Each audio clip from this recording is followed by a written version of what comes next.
Pastor, meus irmãos, boa noite. Boa noite.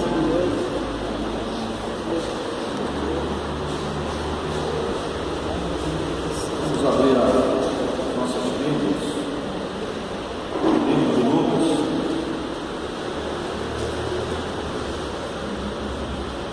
capítulo 15.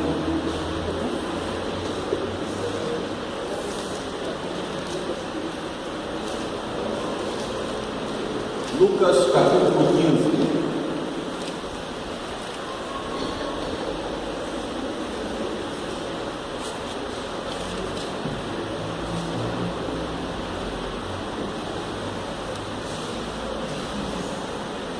Todos já abriram, se você está sentado perto de alguém que está sem a Bíblia, sente perto dele ou ofereça sua Bíblia para ele e compartilhe a palavra de Deus.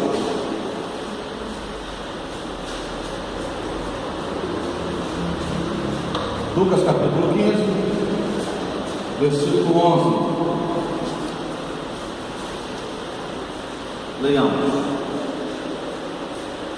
Continuou: certo homem tinha 2 filhos. O mais moço deles disse ao pai: Pai, dá-me a parte dos bens que me cabem. E ele lhes repartiu os haveres. Passados não muitos dias, o filho mais moço, ajuntando tudo que era seu, partiu para uma terra distante e lá dissipou todos os seus bens, vivendo dissolutamente. Depois de ter consumido tudo, sobreveio àquele país uma grande fome, e ele começou a passar necessidade. Então ele foi e se agregou a um dos cidadãos daquela terra, e este o mandou para os seus campos a guardar porcos. Ali desejava ele fartar-se das alfarrobas que os porcos comiam, mas ninguém lhe dava nada. Então, caindo em si, disse: quantos dos trabalhadores de meu pai têm pão com fartura, e eu aqui morro de fome? Levantar-me-ei, irei ter com meu pai, e lhe direi: Pai, pequei contra o céu e diante de ti, já não sou digno de ser chamado teu filho. Trata-me como um dos teus trabalhadores. E levantando-se foi para seu pai. Vinha ele ainda de longe quando seu pai o avistou, e compadecido dele correndo, o abraçou e beijou. E disse, e o beijou. E o filho lhe disse: Pai, pequei contra o céu e diante de ti, já não sou digno de ser chamado teu filho. O pai, porém, disse aos seus servos: trazei-lhe depressa a melhor roupa, vestiu-o, ponde-lhe um anel no dedo e sandália nos pés. Trazei também e matai o novilho cevado. Comamos e regozijamo-nos, porque este meu filho estava morto e reviveu, estava perdido e foi achado. E começaram a regozijar-se. Interessante, amados, que essa parábola ela faz parte de uma trinca de parábolas. São 3 parábolas ao mesmo tempo. E lendo essas parábolas, eu pude observar alguma coisa que eu queria compartilhar com os irmãos essa noite. Interessante que essas parábolas elas falam de 3 coisas muito importantes, 3 coisas muito valiosas. Lendo a parábola da ovelha perdida, eu pude ver que um pastor ele cuidava de cerca de 100 ovelhas. É interessante que em uma daquelas tardes, quando ele contava as ovelhas, e com certeza ele conhecia ovelha por ovelha, porque era o papel dele conhecer, chamar pelo nome. Interessante que ao contar, ele contou 99 ovelhas. Faltou uma ovelha.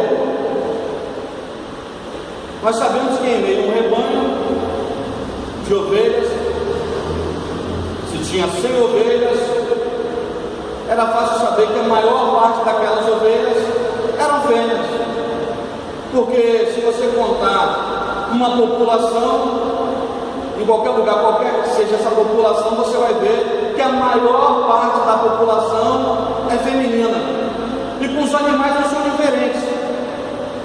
E quem sabe, com certeza, em meio àquelas 100 ovelhas, ou aquelas 99 ovelhas que ficaram lá no aprisco lá, com certeza, tinha ovelhas ali que estavam gestantes, que com certeza iriam criar outras ovelhas.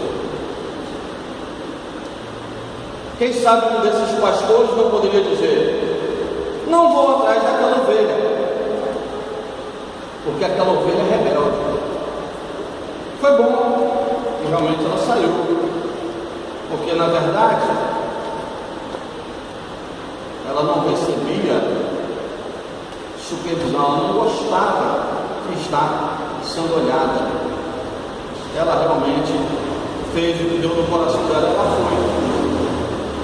Por que eu vou buscá-la? Se em meio às 100, daqui 20, 30, 10, 15 dias, vão nascer mais 15, 20 ovelhas, as 99 vão virar 115, 120 ovelhas. Para que eu vou buscar mais uma? Mas a Bíblia fala que esse pastor foi um pastor diferente, diferenciado. A Bíblia fala que ele deixou todas as 99 lá e foi atrás daquela que tinha se perdido. Quem sabe, irmãos, esse pastor, naquele dia, ele tinha mandado a sua esposa ir na Ortobon e comprar aquele colchão, aquele King. Os irmãos conhecem, né? King. Lá em casa tem que ser King, irmãos. Normal não dá. No verão não quer ser. Tem que ser King, grandão. Quem sabe se o pastor naquele dia também não tinha passado na Eletrocity ou na Ricardo Elétrica, comprado uma televisão de LED gigantesca, porque ele queria estar deitado naquele colchão que ele comprou, em meio àquele edredom maravilhoso, que ele também já tinha pedido à esposa em comprar. Ele disse assim: hoje vai ser a minha noite maravilhosa. E aquela noite prometia, porque estava com raios e trovões. Irmãos, eu estou trazendo para os dias de hoje. Irmãos, e naquela noite em que ele já tinha sonhado tudo aquilo, faltou a ovelha. Irmãos, ele foi atrás dessa ovelha. E interessante que eu imagino que para perder uma ovelha de vista, essa ovelha devia estar, com certeza, em meio aos pedregulhos, caiu num lugar muito profundo, e ele foi até lá buscar. Ele não quis saber se para descer estava fácil, mas para subir ainda com ela nas costas não seria difícil. Mas por amor à ovelha ele foi lá e buscou. Interessante que quando ele chega, ele chama os amigos e faz uma festa e fala: essa festa porque essa estava perdida e foi achada.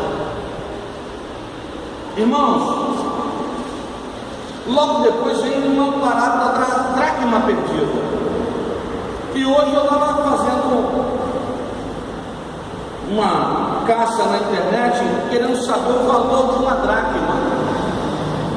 Interessante que nessa procura eu vi que o valor da dracma é como se fosse um denário na época de Jesus.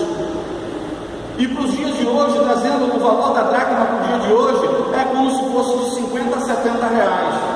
E com certeza, irmão, se você está em casa e 50 a 70 reais seu desaparece assim, você não sabe onde você colocou, você coloca os meninos para procurar, você procura, porque querendo ou não, 50 reais, 70 reais dá para fazer uma feira e boa, não dá, irmão?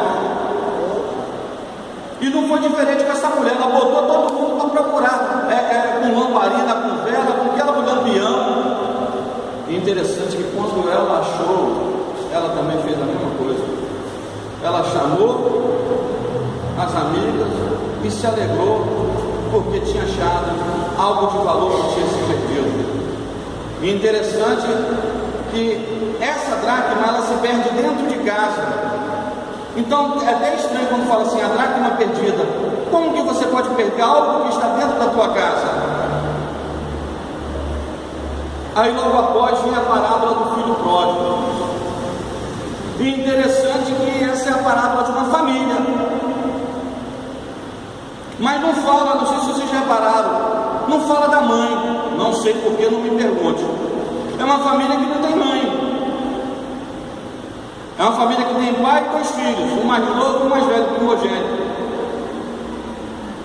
Que, querendo ou não, o filho mais novo chega para o pai e fala: pai, eu quero a parte que me cabe. Ele queria a parte da herança do pai que lhe cabia, irmãos.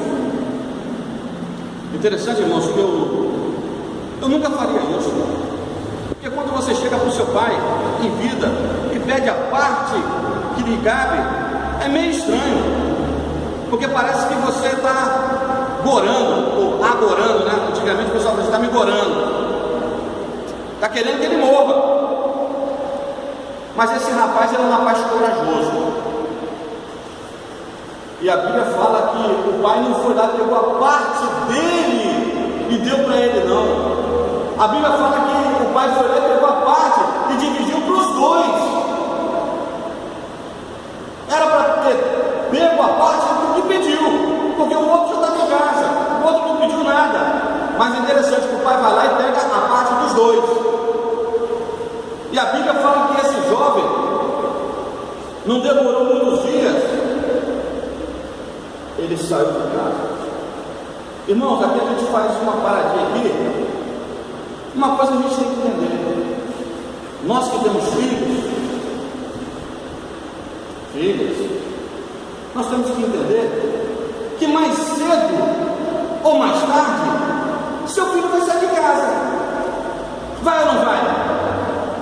Mais cedo ou mais tarde seu filho vai sair de casa. Eu saí mais tarde, e para mim sair quase que me empurraram. Porque, meus irmãos, morar na casa de pai e mãe é muito bom. Eu casei com 32 anos. As minhas irmãs não sabiam o que fazia mais. Elas queriam me expulsar de casa. Pelo amor de Deus, rapaz, você está com 32 anos, casa logo. Você quer ser pai ou você quer ser avô? Eu falei: não quero ser pai nem avô, eu quero ficar em casa. Eu era igual gato, eu gostava da casa. Por quê? Minha mãe está ali. Rapaz, eu saía com os meus amigos, chegava às tantas da noite, 1 hora, 2 horas ou meia-noite. Eu era um homem, vamos botar aí, 28 anos, 27 anos, porque eu comecei a namorar com a Andressa, linda e maravilhosa, só minha. Eu comecei a namorar com ela com 28. Então, até os 27 anos, irmão, eu chegava em casa de madrugada, aí minha mãe e meu pai estavam lá acordados, e meu pai falava assim: Nazir, vai lá e vê o que ele precisa, vai lá e vê se ele está com fome. E meu pai falava para minha mãe, e mamãe nunca falou um não para mim. Mamãe chegava: meu filho, você quer que eu estenda a comida? Mãe, quem já comi na rua, vai dormir, está tudo certo. E eu vivia, irmão, num hotel 5 estrelas. Eu levantava a mão, meu pai estava ali, quem foi meu filho, minha mãe, e era maravilhoso. Então, mais cedo ou mais tarde, o teu filho vai sair de casa. Sai de casa por quê? Porque de repente vai estudar fora. Sai de casa por quê? Porque vai casar. Sai de casa de repente porque vai trabalhar numa empresa fora do estado de origem. Mas com esse jovem aqui foi diferente, irmãos. Ele sai totalmente fora daquilo que era para ser previsto por qualquer pessoa. Interessante que aqui você vê aqui que ele sai de uma forma errada, ele sai na hora errada e ele sai com motivações erradas. Você sair de casa, você vai sair mesmo. E é interessante que você sai e não paga a conta. Você já reparou? você viveu nas costas do teu pai desde quando você nasce, e quando você sai de casa, você não paga a conta. Interessante que quando a gente é jovem, tem certeza que aconteceu com o pastor Nival, se vocês já vou até falar. E quando eu era mais novo, meu pai de vez em quando chegava perto de mim, aí meu filho, tem qualquer, não, eu já no bolso tem, pai, tá? Mas aí passavam uns 15 dias, 20 dias, eu chegava para ele, pai, e aquele lugar? Ele falava assim, meu filho, senta aí. Aí eu falava assim, tá bom pai, pode ficar com o dinheiro.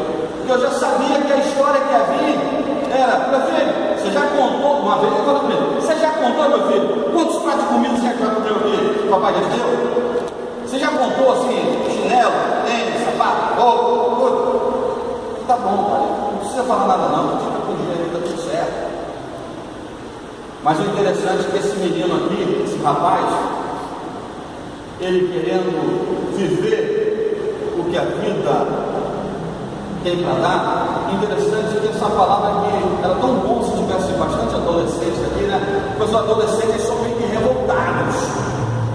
Esse garoto aqui, ele não gostava de ficar debaixo de autoridade, não. Ele não gostava de ser supervisionado, não. Ele cansou, ele falou, eu cansei. Por isso que ele quis sair de casa, irmão. Porque ele não queria estar debaixo da autoridade, ele não queria estar sendo supervisionado. Lá em casa eu jogo pesado, jogo duro. Tem vezes que ele até chora. Vai fazer melhor você chorar agora do que eu chorar depois. Por quê? Porque do adolescente, do jovem, ele não quer estar debaixo da autoridade. Mas quando esse jovem coloca no coração em sair de casa, quem sai fora, quem sai de casa na hora errada, perde. Lembra-se disso. Quem sai de forma errada, desce. Quem sai com motivações erradas, quebra. Aí interessante que aqui ele não queria viver debaixo de autoridade, ele não queria viver debaixo de supervisão. Aí tem uma parte interessante que eu vou ver aqui. Quem quebra princípios, quebra a autoridade. Aí eu espelhando isso, eu lembrei, sabe de quem, irmão? Eu lembrei de Lucifer. Lucifer, ele não quis andar